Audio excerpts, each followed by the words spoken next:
लोकसभा चुनाव की सरगर्मियों के बीच नेताओं की उठापटक का दौर लगातार जारी है। इसी बीच उत्तर प्रदेश में समाजवादी पार्टी को एक और बड़ा झटका लगा है।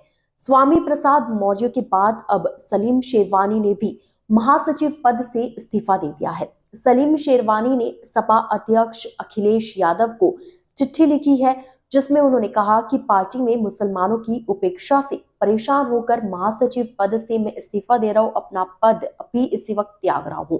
जल्द ही भविष्य को लेकर कोई बड़ा फैसला लूंगा। अखिलेश यादव को लिखे पत्र में उन्होंने कहा कि मुसलमान लगातार उपेक्षित महसूस कर रहा है। राज्यसभा के चुनाव में किसी मुसलमान को नहीं भेजा गया, ना ही किसी को आगे बढ़ाया गया। बेशक मेरे नाम पर विचार नहीं किया गया, कोई बात नहीं, लेकिन किसी मुसलमान को तो यह सीट मिलनी चाहिए थी, किसी को तो मौका मिलना चाहिए था।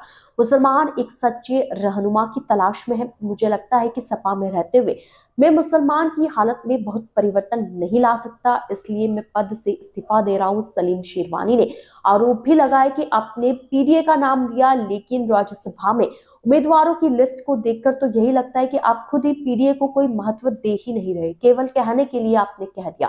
उन्होंने आगे कहा कि भारत में, खासकर उत्तर प्रदेश में, मुसलमानों ने कभी भी समानता, गरिमा और सुरक्षा के साथ जीवन जीने के अपने अधिकार के अलावा कुछ और मांगा ही नहीं है।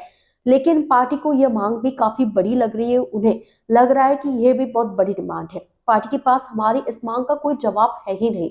इसलिए मुझे लगता है कि मैं सपा में अपनी वर्तमान स्थिति के साथ अपने समुदाय की स्थिति में कोई भी किसी भी प्रकार का बदलाव ला ही नहीं सकता। इस परिस्थिति में मैं पार्टी के राष्ट्रीय महासचिव के रूप में अपना इस्तीफा दे रहा हूं।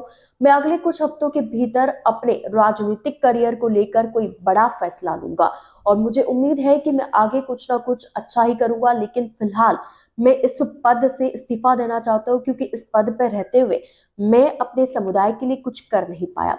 ऐसा सब कुछ कहना है सलीम शेरवानी का, जो उन्होंने समाजवादी पार्टी के अध्यक्ष अखिलेश यादव को एक चिट्ठी लिखी है और अपने इस्तीफे का स्पष्ट कारण बताया है। उन्होंने बताया कि वो इस्तीफा क्यों देना चाह रहे हैं। अब लोकसभा चुनाव नजदीक है।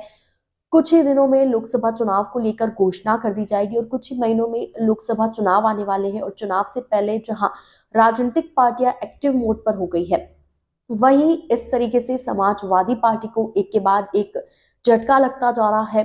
पहले स्वामी मौर्य और उसके बाद अब सलीम शेरवानी ने अपने पदों से इस्तीफा दे दिया है। अब देखना यह होगा कि समाजवादी पार्टी क्या कुछ कर पाएगी इस चुनाव में।